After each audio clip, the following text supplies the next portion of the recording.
오늘 말씀 다 같이 마태복음 17장 14절에서 27절 말씀입니다. 마태복음 17장 14절에서 27절 말씀 저와 한 절씩 교독하시겠습니다. 그들이 무리에게 이르매 한 사람이 예수께 와서 꿇어 엎드려 이르되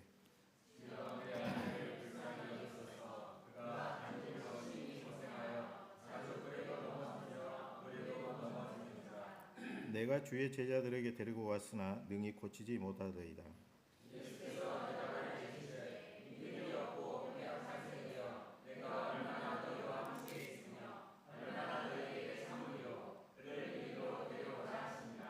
이에 예수께서 꾸짖으시니 귀신이 나가고 아이가 그때부터 나으니라.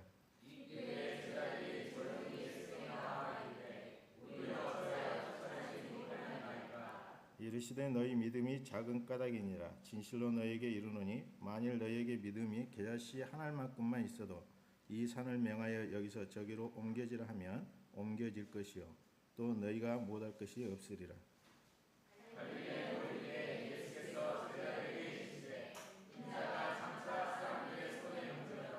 죽임을 당하고 제3일에 살아나리라 하시니 제자들이 매우 근심하더이다.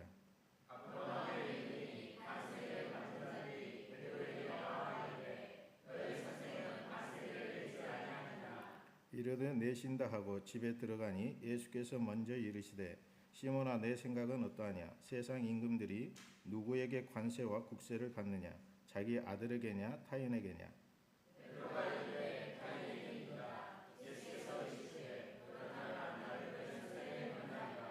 한 몫으로 읽겠습니다. 그러나 우리가 그들이 실족하지 않게 하기 위하여 내가 바다에 가서 낚시를 던져 먼저 오르는 고기를 가져 입을 열며 돈 한 세겔을 얻을 것이니 가져다가 나와 너를 위하여 주라 하시니라. 아멘. 목사님께서 너희 믿음이 작은 까닭이라는 말씀으로 선포하실 때 큰 은혜 누리시기 바랍니다.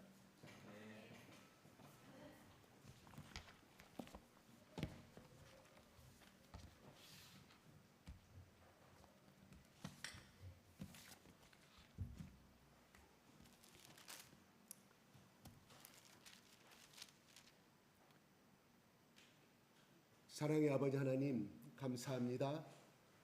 거룩한 주의 날에 저의 마음을 감동시켜 주시고 온 자녀들이 이 자리에 나와서 온 마음을 다하여 찬양케 하시고 우리 가운데 커다란 은혜를 주심을 감사합니다.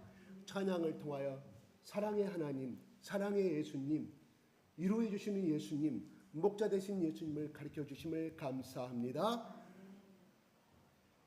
아버지, 이 자리에 참석한 주님의 귀한 자녀들, 지난 일주일간의 삶 속에서도 하나님을 기억하고 바쁜 삶 속에서도 또한 소위 눈꽃을 새 없는 업무 중에서도 자기 자녀를 기억하고 또한 자신의 삶 속에서 하나님을 만나는 삶을 즐기하며 살다가 이 자리에 나왔사오니 아버지 하나님, 저들의 믿음을 축복하시고 저들의 믿음의 중심을 받아주시사 하나님, 온전히 이 시간 선포되는 말씀이 우리 가운데 피가 되고 살이 되고 영육간의 떡이 될 수 있도록 하는 축복하여 주시고 예수 그리스도의 인격과 예수님의 사랑과 하나님의 아버지 특별적인 믿음을 영접하고 결단하는 시간이 될 수 있도록 주여 축복하여 주시옵소서. 예수 그리스도의 이름으로 기도드리옵나이다. 아멘. 할렐루야. 할렐루야. 아버지 감사합니다. 여기 따라서 하게요. 글이 너무 멋있잖아요. 그죠? 푸른 하늘에 멋있는 해변과 멋있는 구름 타고 오실 그 예수님. 근데 제목은 나는 하나님과 함께 삽니다. 지난 2주 동안 여러분, 나는 하나님과 살았음을 믿습니까? 네. 같이 한번 소리가 적어요. 나는 하나님과 함께 삽니다. 시작. 나는 하나님과 함께 삽니다. 다시 한번. 나는 하나님과 함께 삽니다. 한 번 더 시작. 나는 하나님과 함께 삽니다. 할렐루야. 서로 마주보면서 오늘은 더욱더 멋져 보입니다. 오늘은 10년 덜 젊어 보입니다.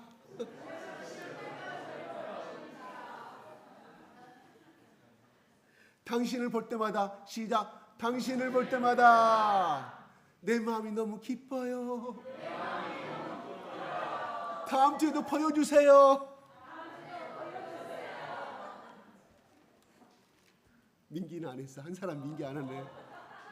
민기가 둘이 보면서 민기하고 저기 기현이 당신을 볼 때마다 내 마음이 기뻐요. 아주 잘했어요. 아주 잘했어요. 네. 네. 좋습니다. 긍정적인 말은 항상 기쁘게 만들어요. 예, 기쁘게 만듭니다. 천국은 가면은 비난이 없다고 그러죠. 천국은 눈물이 없다고 그래요. 고통도 없다고 그래요. 우리 빨리 갔으면 좋겠어요. 그래서 빨리 갔으면 좋겠어, 진짜. 갑자기 어젯밤에 우리 저기 박마리아 선교사가 생각이 났어요. 만약에 박마리아 선교사가 오늘 말씀에 연결되는 말이에요. 그냥 하는 말이 아닙니다. 갑자기 생각났다 이런 말이에요.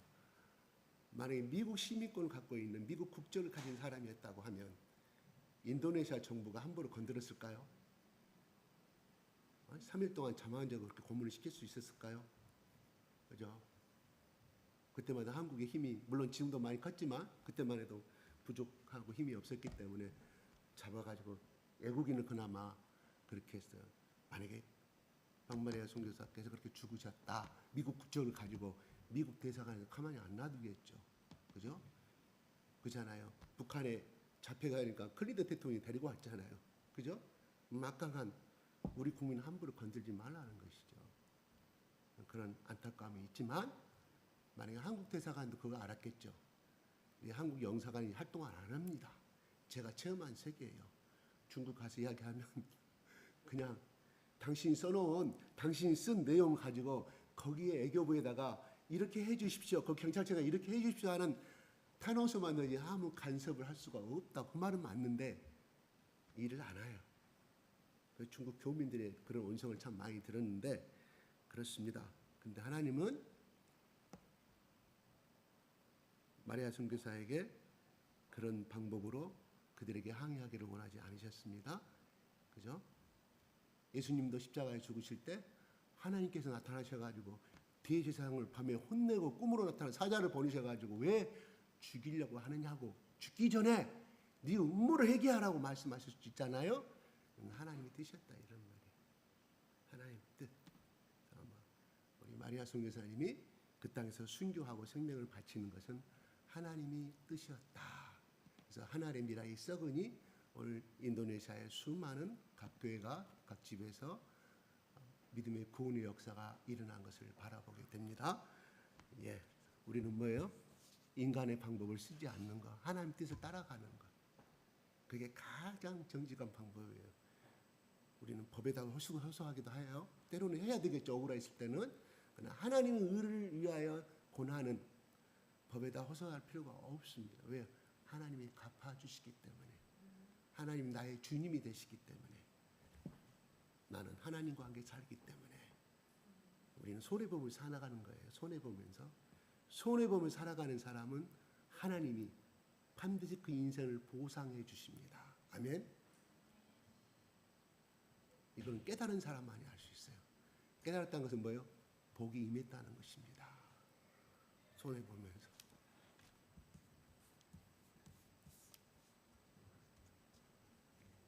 잘 들어. 내가 일을 열었을 때 반드시 일을 찾아가고 있잖아요. 손해본 건 없어요. 그러나 뒤로는 잃어본 것이 나옵니다. 1년 후에, 2년 후에, 5년 후에. 분명히 저쪽 상대가 내가 일을 얻었다고 기뻐했는데 결국은 자기 비윤리적인 거, 뭐 법이 고소되니까 어쩔 수 일을 내놔. 근데 그 사람 속에는 뭐가 있겠어요? 너 복수의 칼을 가는 거죠. 결정적인 순간에 뒤통수 칩니다. 이게 세상의 법이에요. 우리는 어떻게 해요? 하나님께 의뢰하는 거예요.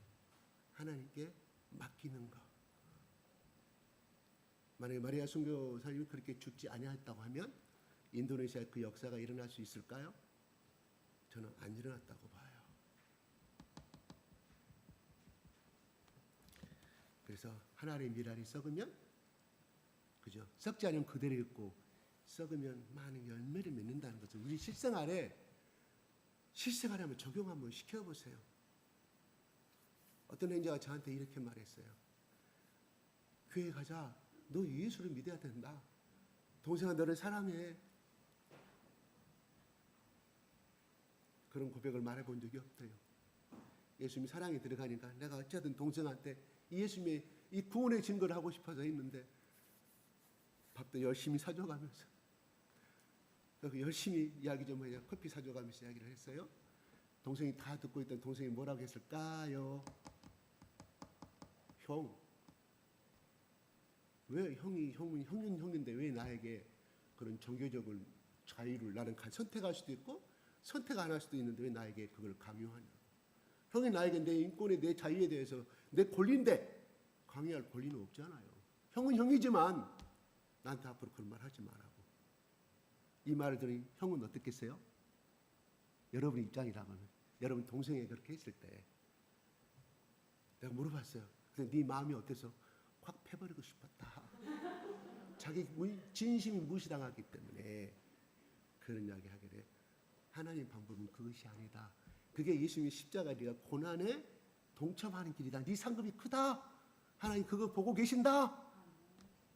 동생을 위해서 기도하라. 예수님도 살아생전에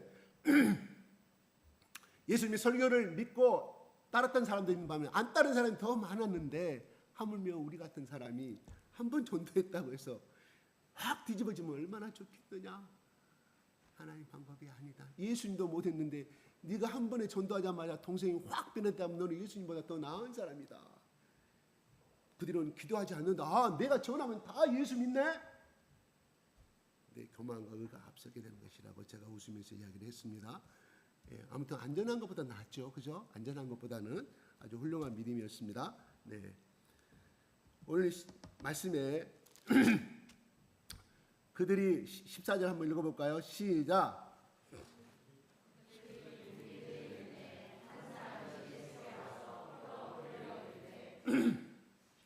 15절 시작.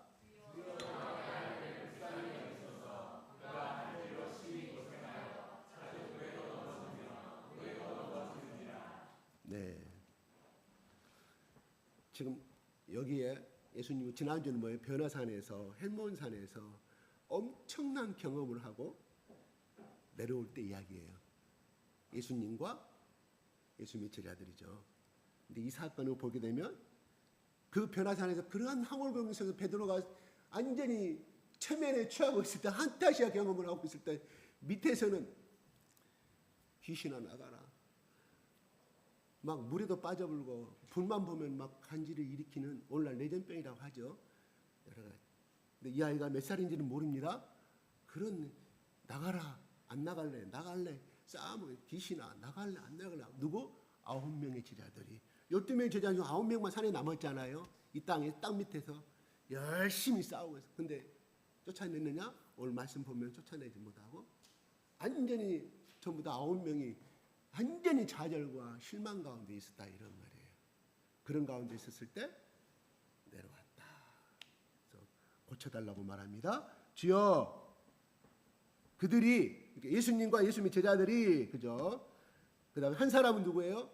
간질 걸린 아버지예요. 주여 그 사람이 고백합니다. 예수님 앞에 뭐라고 말한가요? 15절 시작.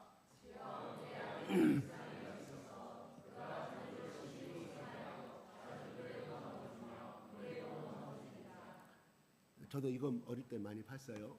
막 물속에서 불속이 뛰어들어가고 그러고 이게 요즘은 그거 없잖아요. 예, 지금 약도 나오고 지금 영양만 잘 공급하면 된다고 그래요. 뭐 근본 치료는 안 되지만은 불쌍히 여겨 달라. 그러면 이 아들이 이 사람의 아버지가 과연 오늘 예수님 앞에 처음으로 나왔을까요? 그래서 처음으로 나오긴 나왔죠. 나오기 전에 그죠? 얼마나 많은 병원을 쫓아다니고 부닥거리도 하고 무당 찾아서 내놓은 또는 가난한 사람들이 섬기는 그런 신 앞에 가서 얼마나 또 빌기도 했을 거예요. 많이. 이 아버지의 마음이 얼마나 마음이 아팠을까요? 그렇죠? 그리고 또 그 아이가 앞으로 계속해서 컸을 때는 장가도 못 갈 것이고 여러 가지 근심 걱정이 많은 우리 아버지 입장을 한번 생각해 보시기 바랍니다.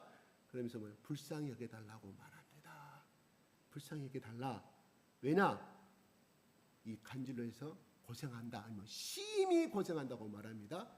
그러면서 어떤 현상이 나타나냐? 이러이러합니다. 언제 생명이 죽을 줄 모릅니다. 이렇게 이야기를 하고 있습니다. 참으로 아버지의 마음은 심히 더 마음이 아팠을 줄로 압니다. 여러분, 저는 어릴 때 이런 말을 많이 여러분 자녀들 다 우리 엄마 세대 때는 식구들이 기본 5명 이상 자녀들이 이 손가락 네가 깨물어 발라 안 아픈 손가락이 있는지 아냐? 아마 이 아들은 더구나 많은 자녀 중에서 하나 아들이 아니라 마가복음에 보면 이 아들로 나와요. 이 사건이 마가복음에도 기록되어 있고 누가복음에도 기록되어 있는데 이 아들 하나밖에 없는데 얼마나 아버지 마음이 아팠을까요? 여기 중요한 건 엄마가 안 나와 있어요. 아버지가 앞장서서 이 아들을 데리고 왔음을 보게 됩니다. 참으로 힘든 좀 불쌍한 아버지입니다. 예. 그러면서 말합니다. 왜 내가 당신한테 불쌍히 여기달라고 간청하냐면 내가 주의 제자에게 데리고 왔으나 능히 고치지 못하였더이다. 이건 소문을 들었잖아요. 예수님이 12제자를 보내서 권능과 능력을 주셔가지고 또 70인 제자를 내서 다 이미 소문이 난 상태인데 9명이 다 달라들었지만 실패하고 말았습니다. 말합니다. 굉장히 다급했다고 생각이 들어요. 얼마나 아버지 마음이 아팠을까요? 능히 고치지 못합니다. 그때 예수의 반응을 한번 보겠습니다. 시작.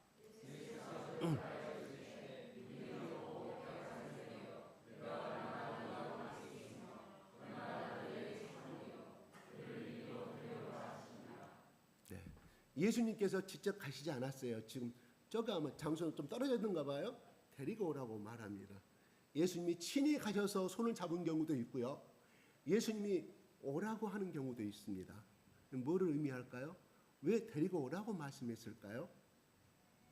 그죠?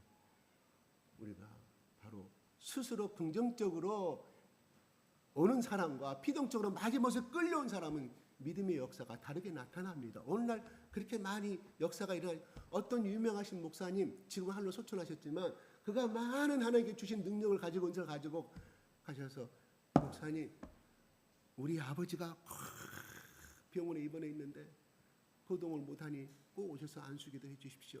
갔다 이런 말이에요. 그분을 한번 초청하려면 정말 몇 달 전부터 예약을 해야 할 땐 바쁜 몸을 갔는데 안 일어나잖아요. 자기 솔직한 고백이었어요.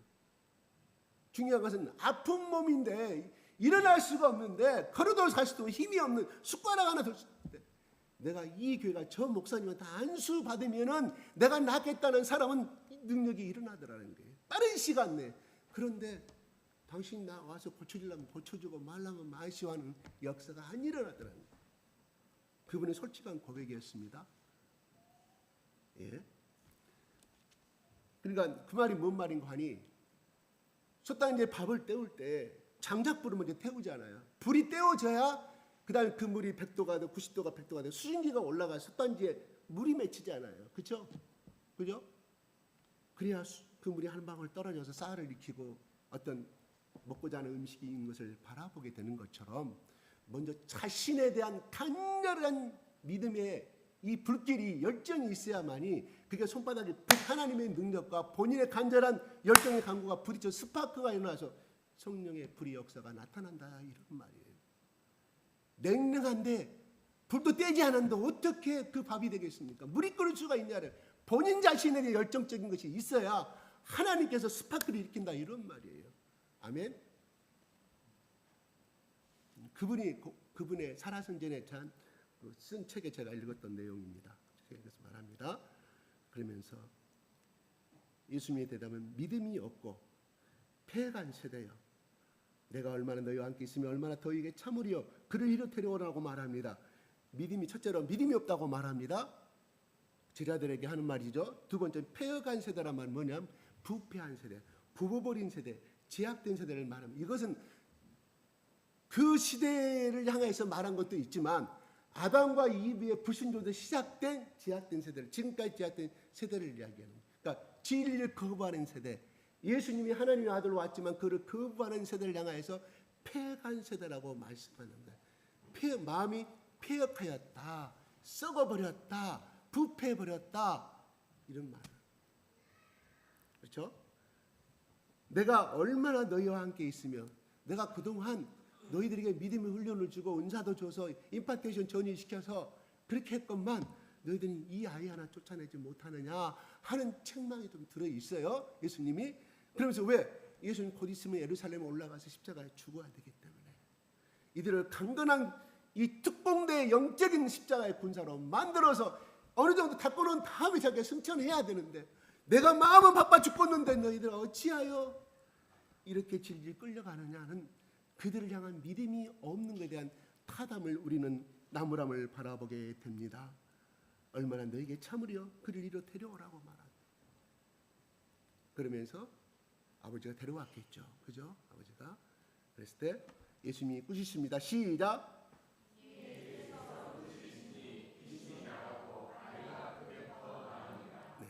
성경에 보통 보면 귀신 들렸을 때 아픈 병들은요 예수님이 안수하지 않습니다. 말로만 해요. 특징이 있어요. 말로 해요. 귀신아 물러가라. 귀신 들린 병에 대해서는 귀신아 물러가라 명령했습니다. 책망했습니다. 더러운 귀신은 물러가라 이렇게 하니 그 아이가 그때부터 나으니라고 표현하고 있습니다. 저는 이렇게 고치는 장면을 많이 봤어요. 저는 이거 해보지 못했습니다. 이거는 그렇게 해서 뒤로 끌어지면서 정신 잃고 여러분 많이 봤죠. 매스컴에서 실제적으로 간질 걸린 사람이 이렇게 소리 지르고 하고 그대로 쓰러지는 걸 저는 많이 봤어요. 신비롭지는 않습니다. 자연스러운 거니까. 그때부터 나으니라. 근데 이 사람들 이거를 보고 있던 사람들은 신비한 거죠. 라피아 세계관은 그렇게 한 번도 그런 장면을 보지도 못했고 예수님의 제자들도 본 적이 없기 때문에 굉장히 신비했을 거라고 합니다. 그러나 사람의 앞에서는 그건 신비하지만 하나님 앞에서는 뭐예요? 당연하다. 이렇게 해석해 볼 수 있습니다. 그래서 마태복음 19장 26절에 이렇게 기록합니다. 시작.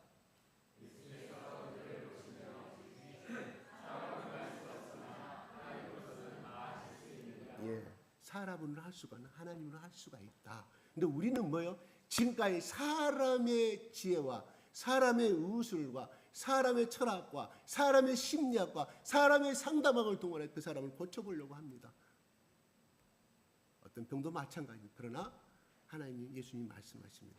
그것이 도움은 될지 있을지 진정한 치료가 될 수가 없다. 누가? 하나님이 할 수가 있다. 이런. 아멘? 아멘? 그렇습니다.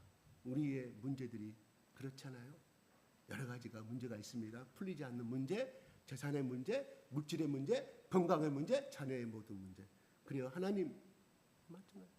어떻게 나와야 돼요? 이 아이를 데리고 나왔을 때는 이미 다 예루살렘에 내에 있는 이스라엘 유명한 의사들은 다 거쳤을 거라는 말이에요. 라피한테 서기관한테 이거 안수 좀 해주세요. 그들의 무슨 능력이 있어요? 사람 손에서 뭐가 나와요? 지하밖에 안 나와요. 지난주에 배웠던 것처럼 음담과 악설, 악함과 시기와 비방밖에 안 나오는데 무슨 사람의 손에서 뭐가 나오겠습니까? 그래서 마지막으로 예수만 나왔다는 것이죠. 제자들도 안 되니까 누구? 예수를 만나서 해결합니다. 이건 누가? 예수님이 말씀하면 하나님으로는 다 할 수가 있다. 아멘. 우리 절망적인 문제 우리 자신 바라보지 마십시다. 어떻게? 나오십시다. 예수님 앞에 내가 나를 좀 불쌍히 여겨달라고. 예수님 나 알잖아요. 얼마나 믿음도 없고 연약하고 내가 세상 생각은 내가 집 사고 내가 교회 다닌다고 하지만 얼마나 세상적인 말을 많이 하고 내가 얼마나 지난 일주일간도 이렇게 더럽게 살아왔는데 그래 그거 괜찮습니다. 그거 고백하세요. 그러나 하나님 나에게 이런 문제가 있으니 고쳐달라고. 그럼 어찌하여 하나님께서 역사하지 않겠습니까? 단 내가 이거를 얼마나 열망적으로 뜨거운 불을 장작대비도 또 떨어지면 장작대비 안 되면 휘발유 부으서라도 그게 이제 금식까지 가는 거죠. 3일 4일 내가 금식하겠다. 그래서 마가복음에는 이런 류의 것은 제자들은 뭐예요? 왜 못 쫓아섰습니까? 우리가 금식과 기도에는 나갈 수가 없느니라. 이렇게 예수님 말씀하셔요. 뭔 말일까요? 그 9명의 제자들이 그 3명과 나머지 3명과 예수님은 그는 누구와 동행 베나산에서 하나님과 동행하는 사람, 모세와 동행하는 엘리야도 예수님과 동행하는 사람들이었어요. 이 사람들은 여기 있었다는 것, 그 시간이 몇 시간인지는 모르지만 여기서 나타난 것은 마태복음은 마태 제자는 우리에게 고발하고 있습니다. 예수님이 없는 삶을 나타냈다 이런 말이에요. 예수님과 동행하지 않는 상태에 있을 때 결국은 그들은 아무 능력을 가질 수가 없었다. 그게 변화산에 가서 같이 동행한 예수님과 동행한 사람자와 여기에 남아 자기들끼리 앉아서 뭐 있겠습니까? 예수님이 언제 내려오시지? 야, 우리 지금 점심 배고픈데 밥이나 먹자, 라면 끓여 먹자. 예수님이 없는 삶. 그랬을 때 그들에게는 이 능력이 나타날 수가 없었다는 겁니다. 24시간 성령의 무시로 기도하라고 그랬잖아요. 그래요. 어떤 사람이요, 나는 매일 10시간 기도한다고 썼어요. 정말 그렇게 기도하기 때문에 쓰겠죠. 우리 여기서 8시간 기도해 본 적 있어요? 그러면 우리는 일상생활 살 수가 없어요. 왜요? 여러분 아침에 일어나 적어도 애들 밥 해줘야 되고 밥 끓여줘, 남편 시장 해주고 적어도 9시간 출근해야 되지 않습니까? 그렇죠? 적어도 6시는 일어나야 돼요. 보통 우리 일상의 한국 사람 삶이에요. 그 다음에 저녁에 6시, 7시 집에 들어와요. 그러면 먹고 밥 먹고 하면 설거지 9시예요. 그럼 그때부터 8시간 기도한다면 뭐가 되겠습니까? 매일매일 8시간 기도하면 저녁 10시부터 기도한다고 가정하십시다. 6시까지. 그럼 언제 잠을 자요?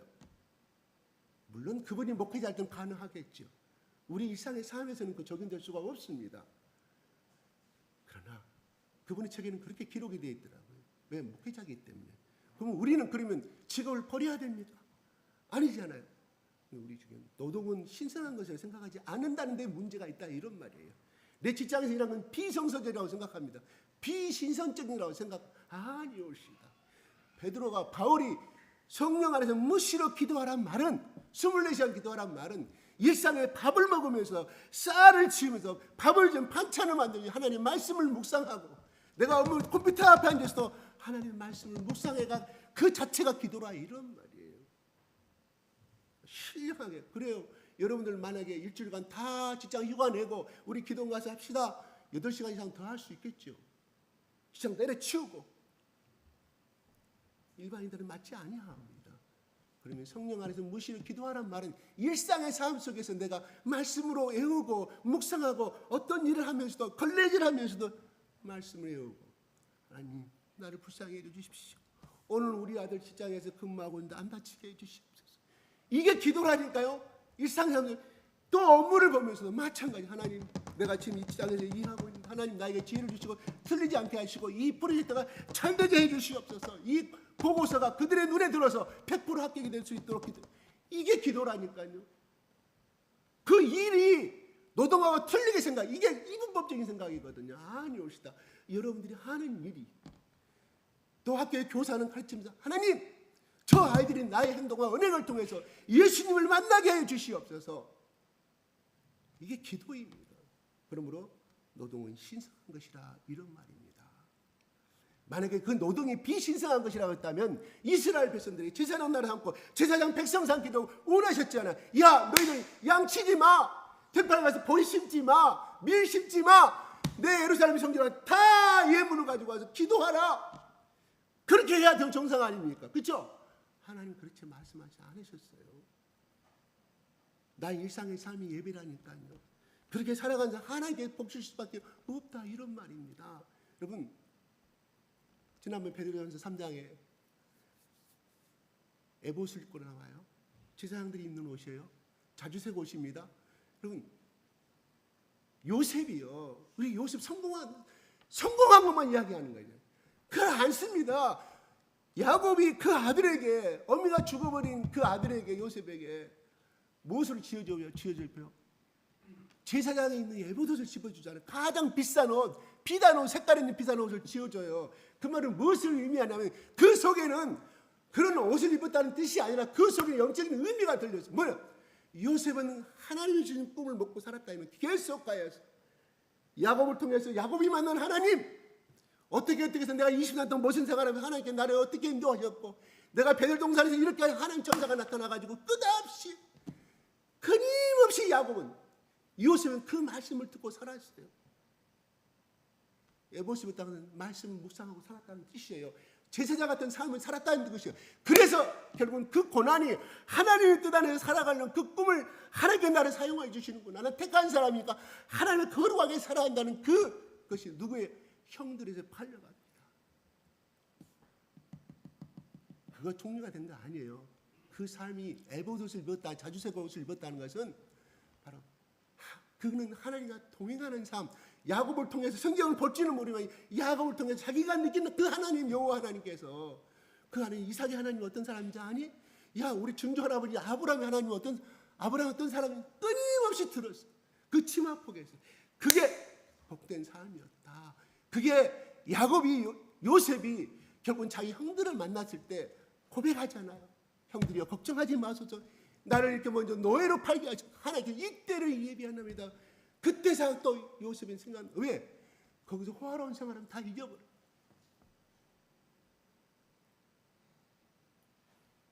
하나님이 요셉이 어느 날 요셉이 된 것이 아니에요.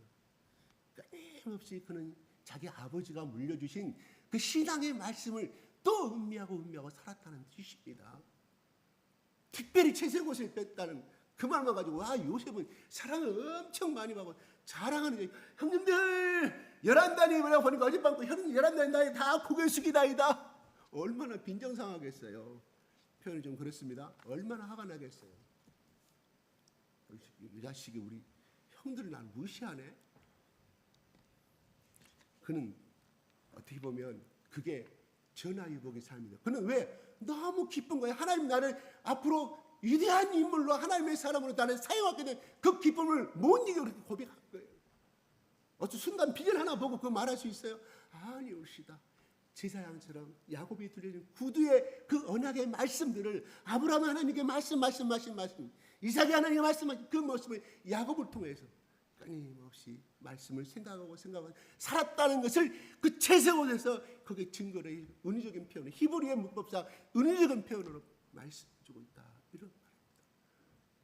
어느 아침에 요셉이 탄생되는 건 아니옵시다. 아니에요. 그만하게 말씀을 생각하고 그 말씀 안에서 요셉은 살려고 노력하였다. 그런데 그것이 결과는 고난이었다. 누명이었다. 그렇지만 결국은 하나님이 그 말씀대로 이루어 주심을 우리는 바로 바라봐요. 그래서 no pain, no crown이라는 말을 고난 없이는 영광이 없다는 말 아니겠습니까? 손흥민이가 어떤 종교를 가지고 있는지는 모르겠습니다. 반드시 기도를 합디다. 자기 종교를 말하지 않으셨어요? 네. 손흥민이가 계속해서 이야기합니다. 아들한테. 아들 손흥민이 쓴 책에 나와요. 네가 고개를 숙이면, 네가 너를 낮추면 너는 그들에게 높임을 받을 것이고, 네가 주면, 네가 그들을 향해서 배려하면 그것은 다 너에게 돌아온다는 끊임없이 가르쳤더라고. 손흥민에게. 대신에 열심히 초등학교 5학년 때부터 계속해서 연습해서 그러니까 우리 너무나 아는 사이에 제가 생략하게 했습니다. 우리의 신앙도 마찬가지라는 것입니다. 다윗처럼 마음의 채색옷을 입으라 이런 말이에요. 말씀으로 그렇게 살아가지 않냐면 그 다음에 뭐예요? 그걸로 끝난 것이 아니라 행했다는 겁니다. 끊임없이 요셉은 그 형들 앞에 고백한 거예요. 선포한 거예요. 말씀 보고 끝난 것이 아니라 선포, 행동으로 옮겼다는 것입니다. 그래서 하나님이 요셉을 통해서 하나님의 구속 사업을 통해서 사단이 역사하였다. 형들한테 시기심을 발동시켜서. 근데 하나님은 또 그것 또한 하나님이 선한 역사로 이루어 가신 선한 역사로 뒤집어버리는 것을 우리는 바라보게 됩니다. 아멘? 그래요. 현재의 나의 고난은 절대 고난이 아니라는 거죠. 축복을 주기 위한 고난인 것을 영접하시기 바랍니다. 왜 나에게 이런 병을 주셨을까? 다른 아이들 다 정상적으로 살아가는 내 친구 누구도 그래요. 우리는 그걸 누구한테다가 하나님 앞에 하소연할 수밖에 없어. 한나가 하나님 앞에 하소연할 수밖에 없어. 인간을 해결해 줄 수가 없어. 하나님 해결해 주시잖아요. 주님 앞에 눈물을 흘리십시오. 눈물. 아버지 앞에 말해봐야 아버지 해결할 능력 없지 않습니까? 해결 능력 없어. 부모 어떻게 해결해 줘요? 하나님 앞에 눈물의 고통을 심으십시오. 하나님 그 고통을 받으시고 분명히 이루어 주실 것을 믿습니다. 제가 눈물 흘리면서 기도한 거 지금 생각해 보니까 다 받아졌어요. 다 당장은 아니지만.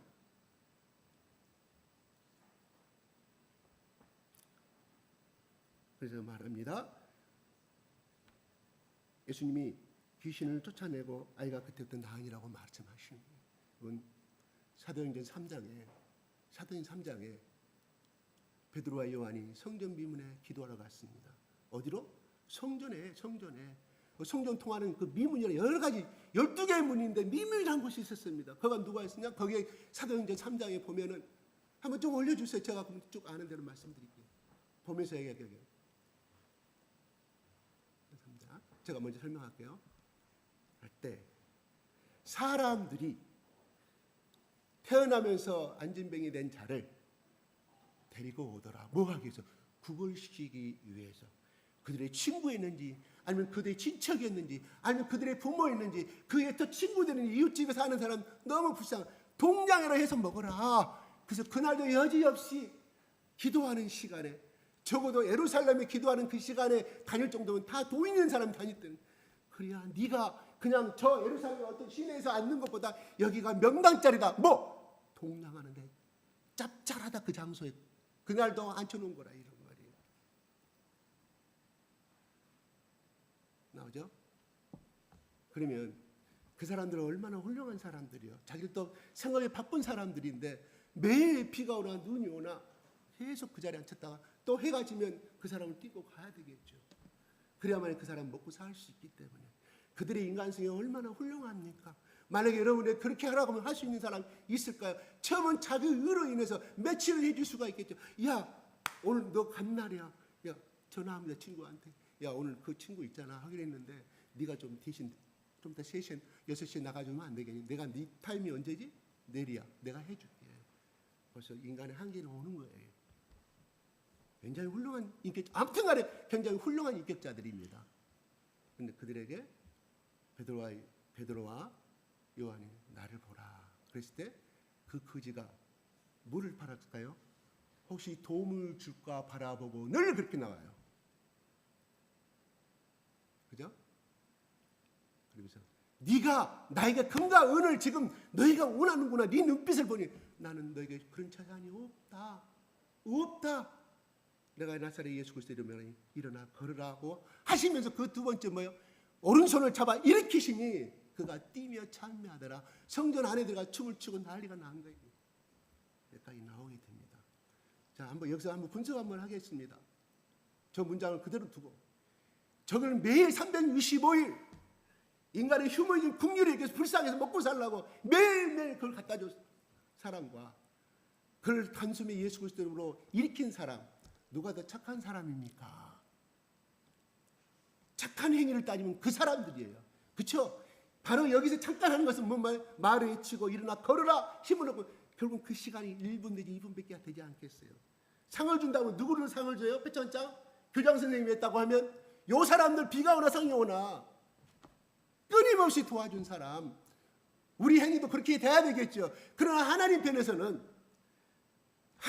생각한다면 만약에 베드로와 요한을 만나지 아니하였다고 하면 그 인간의 동정, 그 사람은 한없이 그 삶을 죽을 때까지 살다가 갔을 거라 이런 말이에요. 인간의 동정이 결코 그 사람의 인생을 좌우하지 못한다는 사실이에요. 때로는 그 행위도 필요합니다. 분명히 하나님께 공화와 값을 나눠주라고 보호하라고 그랬습니다. 중요한 것은 그는 계속하여 시간이 더 가면 더 갈수록 그는 자존감은 남아지고 그 다음에 처참한 사람을 못는 나중에 나 더 이상 내가 내일 모레 죽어 나 거기서 내보내지 마라. 사람 만나기 싫다. 더 이상 창피하다. 우리 가족들에게 명예가 되지 않기 때문에 나는 여기 그대로 내 방에서 썩다가 죽어버릴 것이다. 그렇게 갔는지도 모릅니다. 한없는 자존감, 한없이 낮아진 이 자존감이 그 인생의 그 육신의 병이 마음의 병으로 변져버린 비참한 인상으로 끝나버리고 말았을 거라 이런 말이 옵시다. 때로는 그거 선한 행위, 왜? 야곱은 선한 행위를 하였기 때문에 우리 해줘야 됩니다. 그러나 중요한 것은 그 사람 속에 예수 그리스도의 신앙을 심은 것이 그 도움는 것보다 더 훨씬 더 하나님 보시기에 한 영혼을 구원하게 되고 또 그가 성전 안에서 막 춤을 뛰고 네가 무슨 권세를 이러냐고 베드로 야고보는 따집니다. 너희들 웃기지 마라. 우리 힘으로 뭐하냐. 너희를 죽인 그 예수 그리스도 이름으로 저희가 권능을 얻고 권세를 얻어 일어나 그런 것이라고 말합니다. 이게 인간의 생각과 하나님의 생각은 다르다는 것이에요. 우리는 자녀를 다 키웠습니다. 일본의 세대도 그래요. 제가 94년도에 일본 갔을 때 장가를 못 간 노세들이 40세 이하 추스르게 했습니다. 그때는 우리 한국 그러지 않았어요. 그래서 이미 거기에 여러 가지 나오고 그래서 언젠가는 우리 일본, 한국도 그러겠다. 똑같이 나와요. 중요한 것은 우리가 복음적으로 도울 것은 도와야 됩니다. 이거는 더 인간의 어떤 사랑이 그게 오히려 내 자식을, 내 친구를 한없이 구렁이통의 속으로 자존감 낮은 사람으로 처박을 수밖에 없다. 이런 말이에요. 제가 한마디 더 하겠습니다. 제가 예전에 막 했던 말인데 돌아가신 우리 김 목사님께서, 아브라함 목사님께서 그렇게 기도하고 자기를 위해서 기도했습니다. 원래 단단히 무장을 하고, 여러분 사회가 장인한테 말하기 참 힘듭니다. 굉장히 어려운 사회예요. 아버님 회개하십시오. 아버지 죄인입니다. 그 말투, 아브라함 목사님 말투 아시죠? 얼마나 기도를 하고 그날 얼마나 그랬겠으면 몇 달 동안 결혼을 하고 믿음이 임하니까 그렇게 한 거예요. 어느 날 갑자기 그냥 화나서 한 말이 아니라, 그때 장인 어른 말이 어땠을까요? 반응이, 이놈의 자식, 네 가지가 없는 자식이 감히 나에게 나보고 죄인이라고 했다고, 회개하라고 했다고. 아버지 잘하잖아요. 아버님 회개하세요. 그 자리에서 예수 믿는다고 하겠어요? 장인은 자존심이 있는데, 같은 계열로 따지면 한참 후배, 셋병아리 후배인데, 중요한 것은요, 그 말씀이 들어가서 역사했다는 것이에요. 밤마다 아니 저놈이 내 감정을 건드려 좀씩 용서하지 못해. 그런데 그게 예수 그리스도를 믿지 않으면 지옥 갑니다. 아버님 죄입니다. 증오와 애정이 가속에서 마음속에서 외치는 거예요. 아니 꿈을 통해서 나타나시잖아요. 마리아 선교사가 나타나고 종부터 돌아가시 전에요. 김원장 건강하실 때 이야기입니다. 꿈에 나타나서 자기들만 천국으로 가버리더라는 거예요.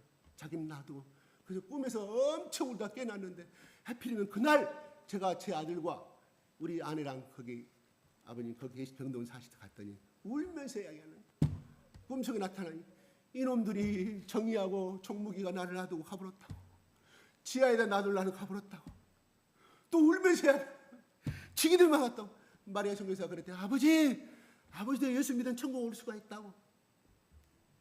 하나님 성령께서 역사하신 거예요. 그때 아버님이 그 전도를 했을 때는 정상적인 상태, 그때 아버님이 이제 치매에서 왔다 갔다 하실 때 꿈을 통해서 주시더라 이런 말이에요. 결국은 셋째 아들 통해서 계속 교회 다녔잖아요. 예수 영접하고. 언제까지 우리가 인격적으로 참을 것은 참을 거 아니지만 때로는 복음적인 면에서는 이러한 여러분 성령의 불로 에돔 동산을 감싸놨다고 그랬어요. 불과 검으로. 불은 뭐예요? 성령의 불을 한다는 거예요. 검은 말씀이 옵시다. 기도를 단단히 하고 그런 일을 할 때는 끊임없이 기도를 해서 내 믿음이 임할 때는 선포하십시오. 괜찮습니다.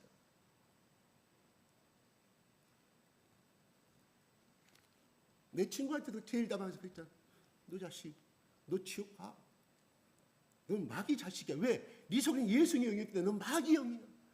성질 나갈 전화, 그 다음날 전화하고 올 때 내가 결국은 장로가 돼가지고 지금 처처에 커다란 교회에서 살고 있잖아요.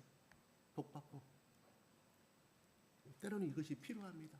언제까지 인간에 이렇게 막 해주는 것이 결코 그 인생을 계속화해서 구걸하는 인생으로 만들 수밖에, 한없이 자존감 낮은 인생으로 바꿔볼 수밖에 없었다. 내 경험담을 이야기합니다. 내 경험담을 이야기해요. 창피한 말 할게요. 우리 아들, 우리 부모가 열심히 성경, 우리 엄마, 아버지, 우리 엄마 특히 아침부터 새벽까지 저녁 12시까지 하나님께 봉사. 나는 그 열매를 따먹을 것이다. 그걸 자랑하고 다녔던 사람이에요.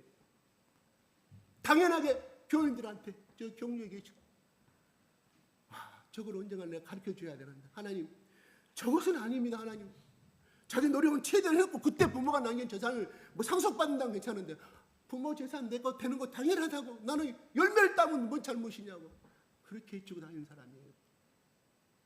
여러분 우리 아들 이렇게 훌륭하게 보지 마세요. 그냥 다 까발치는 거예요.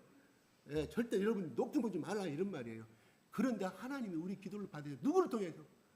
거기에 나오는 집사를 통해서 불러갖고, 다니엘 너 거기서 네 부모집에서 나와. 독립해. 만약에 우리가 그런 더 심한 말도 했어요. 만약에 내가 아들하고 적이 됐겠죠. 하나님이 그렇게 역사하더라 이런 말이에요. 지금은요, 도와줄까? 아빠 나 돈 있어 괜찮아요. 나 충분히 뭐 사모을 돈이 있어요. 이 정도 매일매일 생활하는 문제 없어요. 이렇게 받고 가요. 누가?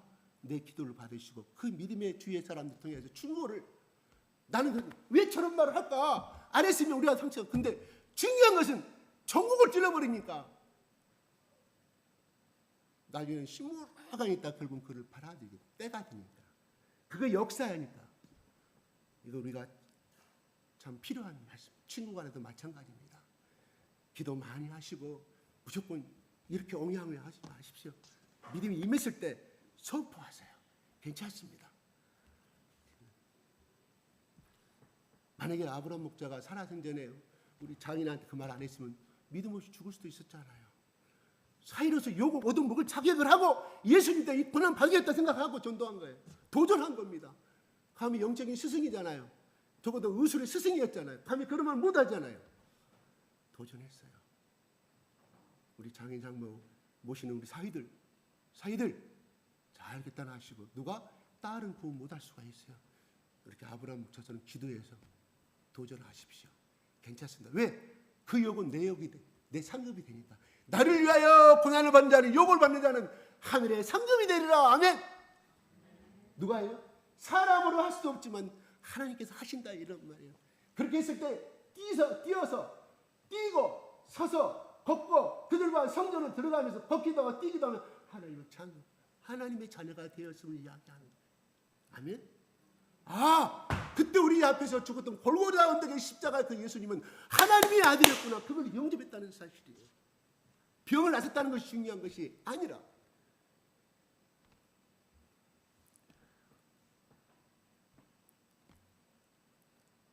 제가 했으면 목사님은 자기 자식들 이야기한다. 괜찮아. 창피하지 않습니다. 왜요? 고쳐졌기 때문에 창피하지 않아요. 난 그분들이 정말 감사해요. 내가 그때 말했어. 집사님 곁에 말씀 너무 감사합니다. 우리 아들이 이제 신앙이 올바로 서서 그런 말을 잊지 않습니다. 내가 있으면 상처받는다. 그러면서 오늘 이야기합니다. 여러분, 예수님은 20절에 이렇게 말합니다. 시작. 너희 믿음이 작은 까닭이니라. 진실로 너에게 이르노니 만일 너에게 믿음이 겨자씨 하늘만큼만 있어도 이 산을 명하여 여기서 저기로 옮겨지라 하면 옮겨질 것이요 너희가 못할 것이 없으리라. 그러니까 믿음이 적은다는 말이 그러니까 겨자씨보다 더 없었다 이런 말이잖아요. 나도 겨자씨 봤어요. 정말 0.01배 이렇게 크게 안 돼요. 여기서 보여주면 안 보일 겁니다. 그만큼도 못했다. 누가? 여기 제자들이. 근데 중요한 것은 조금이라도 있으면 조금 그 말은 뭔 말일까? 예수님이 생명이시고 내가 부활하심을 믿는 자는 그 당시 어떤 기적을 행하지 못한다 할지라도 그런 자그마한 믿음을 가지고 도전하면 언젠가는 그것이 이루어진다는 거. 오늘 이 산 옮겨라! 그래서 옮겨진 것이 아니라 오늘도 기도하고 모레도 기도하고 하나님 이거 진짜 이야기입니다. 시골에서 저 산이 있기 때문에 항상 그 교회를 새벽 기도 가려면 돌아서 가야 돼. 걸어가면 지시는 가면 800m만 가면 돌아가야 돼. 하나님 이 앞에 다리를 한번 놔주시고 저 산을 없애주시옵소서. 이 말씀 가지고 예수님 안에 이 산을 없애주시옵소서. 없애주시옵소서. 몇 년간? 360일이 아니라 5년 동안. 그럼 내가 교회에서 새벽 다니고 주일날도 열심히 봉사할 건데 하나님이 그분 기도를 들으셨어. 글도 제대로 읽지 못하는 그 할머니의 기도를 들으셨어. 그가 도시계획에 나는 밤에 기가 가운데로 뿡 뚫려가지고 하나님 내 기도를 주셨어. 그때가 이제 8년 만에. 그러니까 우리 뭘까요? 우리 기도 제목이 이루어지는데 한숨이 이루는 것이 아니라 이런 말. 뭘까? 끈기를 가지고 현실은 이러지만 하나님 우리 자녀가 현실은 이러지만 그래요. 남의 자녀처럼 IQ가 150되고 눈에 보이면 그냥 눈에 그려져버린 IQ 사람은 150 아닙니까? 그 사람 박사랑 오늘날 예수 믿는다고 158 된다면 얼마나 좋겠습니까? 그러면 남은 다른 일은 누가 하고요? 어쩔 수 없어요. 하나님 주신 그 최다른 은사를 하나님께서 그 사역 가운데 그 받은 은사대로 그 현재 능력대로 하가는 거예요. 그래서 5달란트 준 것은 뭐예요? 그 사람 그를 팔아들이시는 그만 능력이 되기 때문에 왕이 준 거예요. 나는 한 달란트, 그 사람은 한 달란트 은사밖에 없는 거. 그러면 그거 가지고 그 사람한테 뭐라고 할 수 있느냐? 아니에요. 그 받은 인사를 얼마나 제대로 활용했느냐, 그거 가지고 그 상급을 따지지. 너는 5가지 능력밖에 없으니까 더 능력 많이 받아. 아니오시다. 제가 예전에 박윤규 목사님 그 섬, 거제도 섬 쫙 있지, 무지 구촌도에 그 5명을 데리고 하는 그 주조종을 비 떨어지고 비가 떨어진 펄펄 새는 그 교회에서 목회를 하고는 그 사람을 향하여서, 용기야, 저 교회가 몇 명이지 아니? 5명. 내 사랑하는 종이 전주에서 오라고 해도 안 가고 또 5명 때문에 눈물은 안 만나고요. 내 사랑하는 종이다, 그렇게 말씀하셔. 나는 얼마나 위로받았는지 몰라요. 아, 그래요. 하나님은 그래요. 누구 빌리그란처럼 그런 능력을 많이 가진 사람은 정말 우리보다 엄청난 그 사람대로 최대한 그 노력을 해야 되지만, 내가 달란트도 못하고 1세계를 가진 저 돈 중에 제일 뒤떨어진 이론짜리 인사를 가졌다. 그걸 최대한 이용한 사람은, 하나님은 그 사람을 또 높이 보신다는 사실이에요. 내가 안 가진 건 남의 은사 부러워하지 마십시다. 그 사람들 쓰시는 거, 나는 이것밖에 못해. 예를 들어서 내가 하는 것이 쓰는 건 내가 교회 청소하는 일밖에 못해. 만약에 그렇게 하나님 나에게 은사 주셨다, 그렇게 하면 360으로 해보세요. 하나님이 어떻게 복을 주시는가? 복 주실 수밖에 없어요. 하나님, 주님 내 십자가에 나를 위해서 죽으셨는데, 이 비천한 자를 존귀한 자로 여기셨는데, 나는 주님께 받는 이것밖에 없습니다. 그래요. 내 수입 얼마 되지도 않잖아요. 나 이것밖에 없으니 눈물로 쓰면서, 하나님 감사합니다. 눈물로 쓸어보세요. 하나님 얼마나 복 주시는가. 모리아산에서 이삭에게 십자가에서 모리아산에 죽었잖아요.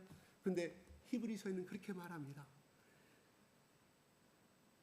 아브라함이 이삭을 죽일 때, 그렇게 죽이라고 하실 때, 이미 내가 이삭을 칼로 죽이면 생명을 주신, 이 이삭을 주신 그 하나님이, 그리고 내 생명의 능력이 다 잃어버렸어. 내 아내가 무슨 사라가 89세 때 낳았어요.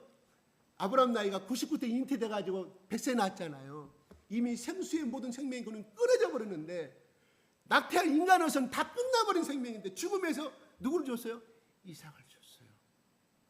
이삭을. 그러니까 무슨 말? 하나님이 주셨기 때문에 하나님께서 드리면 이 이삭을 내가 칼로 죽여도 다시 살릴 것이 믿음이 있었다는 거예요. 그렇기 때문에 이삭을 드렸다는 거예요. 히브리서는 그렇게 기록하고 있습니다. 굉장히 위대한 믿음입니다. 그래서 아브라함아, 네가 비로소 내가 너를 사랑하는 내가 이제 알겠다. 누구를 보내서? 하나님의 사자를 통해. 멈춰라 아브라함아. 그게 모리아산에 뭐가 세워졌습니까? 바로 다윗이 지으려고 했던, 솔로몬 때 지었던 예루살렘 성전이 세워졌습니다. 그러면 예수님이 골고다 산은 어디입니까? 그래요. 반대편 골고다 언덕에서 보면 그 선이 보이는데, 그 성전이 여러분 유튜브에 보면 그거 나오잖아요. 이스라엘들이 세우는 그 황금통 보이잖아요. 그게 솔로몬이 세웠던 성전이거든요. 그 맞은편에 골고다 언덕의 산이, 예수님 십자가 산이 있습니다. 무엇을 의미할까요? 진짜 하나님의 성전은 이제는 무슨, 저 눈에 보이는 산이 아니라 앞으로 예수님이 죽어갈 이 십자가에 하나님과 나하고 만나는 산, 이 갈보리 언덕의 십자가가 너와 나가 만나는 산이다. 이게 성전이다. 그러므로 계시록에서는 2장에 이렇게 되잖아요. 내가 그걸 봤는데 성전은 없고 예수님 어린 양과 하나님만이 보이더라. 뭐요? 예수님 자신이 성전이라 이런 말이에요. 어디서 성전? 바로 골고다 언덕의 십자가, 그 예수님이 성전이라 이런 말이 옳시다. 아멘. 그래요. 우리 예수님은 이 부족한 나를 위해서, 제약된 나를, 우리가 아니에요. 나요. 나하고 만나야 돼. 나를 위해 십자가에 죽으신 예수님, 십자가에서 골고다 언덕에, 그러면 저 커튼을 가린, 장막으로 가리킨 그 커튼을 바라보면서 예수님이 죽으셨을 때, 숨을 거두었을 때 그 성전이, 산이, 성전의 커튼이 찢어지더라고 백부장이 증언하고 있습니다. 우리가 만나야 할 곳은 어디입니까? 우리 제약이 끊어져 버리고 청산한 갈보리 언덕의 예수 그리스도의 십자가입니다. 이것이 없는 하나님을 믿는다는 것은 가짜 신앙입니다. 그래서 야고보에서는 주여 나도 하나님 믿는다, 그런 귀신들도 떠든다는 사실이에요. 무슨 말일까? 예수 그리스도를 통한 하나님과 그냥 우리가 알고는 그냥 어떤 흔히들 태어나면서 우리가 알고 있는 그냥 하나님, 애국가에서 말하는 그냥 하나님, 막연한 하나님 틀리다 이런 말이에요. 가짜 하나님을 만나고 반드시 예수의 십자가, 우리 민식이의 모든 죄악과 우리 기현이의 모든 죄악과 우리 가은이의 모든 죄악과 연약한 몸, 병들까지 다 십자가 안에서 다 청산해버려서 다 해결됐다. 무슨 말? 예수님 앞에 나오면 다 모든 병이 나실 수 있다. 너의 운명이 새롭게 바꿔진다. 너의 사주팔자가 새롭게 바꿔진다. 너의 운명이 예수님의 운명이 된다. 이런 말이에요. 아멘. 여러분, 제가 한 가지 사실 놀라운 사실을 하나 알았어요. 여러분, 성덕바오만 아세요? 성덕바오만 아시죠? 성덕바오만 입양아이면서 공군 사관학교 출신이었던 아주 상대 백혈병 걸려가지고 온 우리나라 조국을, 전 미국도 아주 감동시킨 사건이었죠. 근데 그 사람을 찾다 보면 그 사람의 증여자가 누구입니까? 서한국. 이름도 이름 좋아. 서한국. 충청도 양반. 서한국. 그 피가 맞은 거예요. 모든 사람들이 막 수만 명의 사람이 기증하게 골수조사 다 했잖아요. 딱 한 사람. 그 사람만 말이었어요. 조상으로 같은 조상이었던 것 같아요. 덕분 나오지 않았겠지만. 근데요, 중요한 것은 혈액형이 틀려버려. 성덕바움은 O형이요. 서한국은 B형이요. 우리 시원하면 죽어야 살아요. 죽어버리죠. 그래서 그 미국에서 서한국을 미국으로 불러서 수술합니다. 어떻게? B형으로 바꾸는 수술을 해요. 그 말 처음 듣죠. O형을 빼서 지금 서한국을 빼는 이 B형을 같이 수술하는데 교체를 해가는 거예요. 다 빼는 다음에 B형이 들어가요. 근데 어떻게 피가 빠지는지 사는지는 잘 모르겠습니다. 제가 의학적인 세계는 모르니까. O형을, 그러면 나중에 그 병이 나섰는데 성덕바오는 뭐냐? B형으로 바꿔져 갑니다. 혈액검사. 이 사람 걸 받았기 때문에. 그러면 백혈구 골수는 뭐냐? 뼛속의 골수를 뼛속에서 만들어내야 되잖아요. 그죠? 피를, 모든 피와 모든 백혈을 뼛속에서 만들어내는 거예요. 그래서 지금까지 건강하게 잘 살고 있다는 걸 저는 그렇게 알고 있습니다. 제가 그걸 보고 느낀 게, 이야, 그래, 내가 예수님의 혈액형으로 바꿔주려면 내 피가 다 죽어야 돼. 없어져야 돼. 내 안에 육적인 이 혈액형, 다 제약된 혈액형 다 쏟아내야만이 예수님의 피가 나에게 온전히 수혈이 될 수 있겠구나. 와, 예수님 뭐라고? 너 안에 있는 제약을 토로해내라. 여러분, 보통인 사람은 돈만 이야기한답니다. 그리고 못된 사람은 남의 아픔만 말한답니다. 정말 큰 사람은 남을 칭찬하는 말만 한답니다. 우리는 남을 씹는 건 참 잘해요. 저도 그런 것이 많이 있는 걸 저도 고백합니다. 여러분뿐만 저도 그래요. 끊임없이 그러나서 아차, 내가 오늘 부정적인 말을 했구나. 하나님, 내가 며칠 전에 친구만의 부정적 용서해달라고. 끊임없이 회개하는 자가 되기를 원합니다. 그래서 내 안에 예수님의 보혈의 피가 온전히 100%, 그게 역할은 누가 역할하냐? 성령의 불. 그래서 하염동산에 하나님께서 생명의 나무를 놔줬는데 거기다가 불과 검으로 지키게 하셨다. 바울은 그거를 깨닫고 에베소서에 성령의 투구를 입어라, 말씀의 검을 받아라. 그래서 창세기에 왜 아담과 이브를 쫓아내시면서 그 생명의 나무 속에 그 부분에 성령의 불과 검을 주셨는데, 그때서 깨달았어 바울이. 얼마나 창세기 달달에 열동도로 아는 사람이 있겠어요? 히브리어를 그것도 하나도 안 들리고 다 아는 사람, 초청 박사였는데 바울이 성령의 세계를 받고 예수님의 고난에 참여하다 보니까 그 세계를 알고 그 에베소 교인들한테, 야, 너희들아, 내가 살아보니까 그 의미를 이제 살았다. 그러면 너희들아, 아담과 이브처럼 그러한 삶을 살지 않기 위해서는 성령의 갑옷을 입어라, 성령의 투구를 입어라, 방패를 허리띠에 복음의 띠를 띠우라고 바울은 그렇게 우리에게 해주고 있다, 이런 말입니다. 절대 편안할 때는 절대 예수님의 은혜를 모릅니다. 바쁠 때 알아요. 내 직장에서 어려움이 생길 때 알아요. 가정에 어려움이 생겼을 때 내가 바빠도 하나님 앞에 내가 먼저 하나님 의를 구하리라. 바쁜 중에도 이것을 본업으로 여기지 아니하고 자기를 부업으로 여기면서 하나님의 일을 본업으로 여기는 자는, 하나님께 네가 내 일을 하느냐, 내가 네 자식의 문제, 네 가정의 문제, 너의 장래의 모든 문제가 책임져 주실 줄로 믿습니다. 그러나 하나님의 부업으로 생각하는 자는 그것밖에 못 받아. 왜 나는 교회 오래 다녀도, 나는 왜 이 교회 오래 다니는데도 복을 못 받죠? 말씀대로 행하지 아니했기 때문에 그렇죠. 죽어라. 그래야 네 생명이 열리리라고 그랬죠. 열매가. 내가 죽어봤어요? 부부싸움 할 때 내가 죽어봤어요? 안 죽었잖아요. 너는 무엇이냐? 대들어버리는 열매가 생겼냐? 이런 말이에요.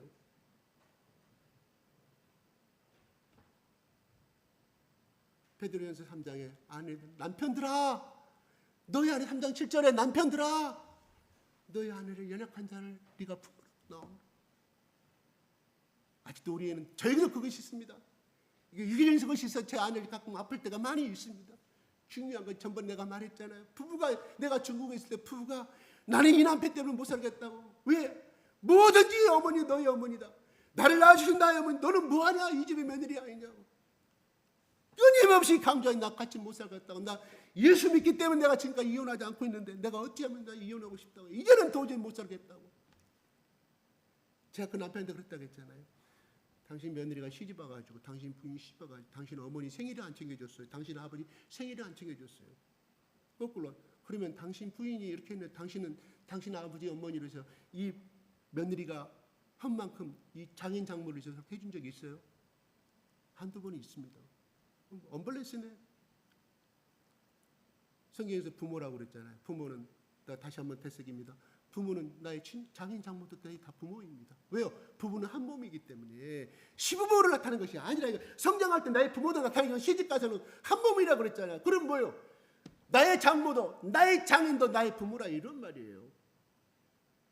적어도 내 아내가 한 만큼 나도 내 장인 장모한테 공짜로 데리고 왔잖아요. 공짜로. 적어도 그 아내가 나와 결혼 30살이었으면 30년 동안 투자한 돈이 얼마입니까? 나의 장인 장모가. 그런데 끊임없이 아니 여자가 감히 여자가 나한테 따든다고 암탉이면 집안이 망한다고. 우리는 그렇게 보고 자랐기 때문에 그 사상이 있어요. 끊임없이 그 사상을 뭐예요? 그 나쁜 오형의 피를 받아내야 돼. 예수님 피를 받으려면 내 피를 드러내야 돼. 뭐 어떻게? 내가 죽는 연습을 해야 돼. 그래야 예수님 피의 사랑이 예수님 십자가의 형이 나에게 들어올 거 아니에요. 예수의 형이 나에게 들어올 거 아니에요. 우리는 할 수가 있습니다. 자, 여러분을 책망하는 게 절대 아니에요. 이 말은 나에게도 하는 말이고 우리에게 다 공통되는 말인 것입니다. 우리는 그걸 행할 수 있는 아직 믿음이 적습니다. 맞습니다. 끊임없이 우리가 예수님의 보혈로 어떻게? 말씀을 보면서 예수님 십자가 앞에서 자꾸 내 피는 뽑아내고 예수님의 보혈의 피가. 그래서 제가 여러분들한테 예수님의 보혈의 피를 덮을지어다 하는 이유가 그거예요. 병낫게 해서 그것이 아니라니까요. 여러분 속에 성령님이 임하면 그 보혈의 피가 여러분 안에 순전한 감동을 주시고 나는 확실히 완전히 내 몸 안에 피를 변화시키기 때문에 내 성격을 변화시키기 때문에 그 능력이 있기 때문에 제가 예수의 보혈을 이야기하는 거예요. 예수의 보혈로 지지면 소리치면 마귀가 도망갑니다. 도망가요. 예수의 피. 우리가 나타난 그 귀신, 병주는 귀신을 쫓아내는 것도 있지만 내 마음속에 악한 마음을 쫓아내는 능력이 있다. 이런 말이 옳시다. 아멘. 혹시 이 말씀을 듣고 찔리신 분이 있습니까? 첫 번째는 제가 찔리고. 혹시 그러신 남편들이 있습니까? 여기서 뭐 나를 불쌍히 왜? 죄 범했으니까 그렇게 못했으니까 고백해야 되잖아요. 솔직한 사람이 하나님 복이 임하셔요. 우리 대웅이 아버님 마음이 찔리신 거 있으십니까? 없으실 것 같아. 항상 저렇게 웃으시니까. 우리 권동이 아버지 어디 가가지고 그 일을 하고 있을 때 술, 담배 몸 자기가 다 주관해버린대요. 얼마나 좋아요. 복음 있다는 뜻 아니겠습니까? 네. 자꾸 우리가 예수님의 피를 수혈한 사람 되기를 원합니다. 혹시 저 마음 찔린 거 있으면 예배 끝나고 나서 조용히 자기 아내한테 문자 보내주시오. 여보 미안해 더 잘할게. 어떤 사람이요 임원들 회사 중역도 세미나 하는데 그게 생활 그런 남녀의 관계 부부는 어떻게 살아야 될까 유명한 강사가 와가지고 여러분 지금 문자로 보내주십시오. 여러분 깨달은 대로 했더니 여보 나하고 결혼해서 너무 고마워. 지금까지 얘기 다 키우느라고 너무 고마워. 여보 사랑해. 아내가 날아옵니다. 뭐라고 날아왔을까요? 뭔 소리요? 하던 대로 하시오. 그죠? 우리에게 깨달은 바가 많이 있지 않습니까? 다른 아내가 옆자리에 왔으면 여보 사랑해요. 내가 더 잘해. 여보 난 당신이 최고야. 내가 더 당연하게 잘할까 하고 평소에 관계가 좋았다는 거 아니겠어요? 그죠? 그 두 번째 사람이 이미 다 됐어요. 근데 내가 높아지면서 이야기하는 거예요. 아멘. 자, 마치겠습니다. 시간 너무 흘러가고 있어요. 자, 제가 간단하게 1분간만 주여하고 하겠습니다. 주여, 주여, 주여.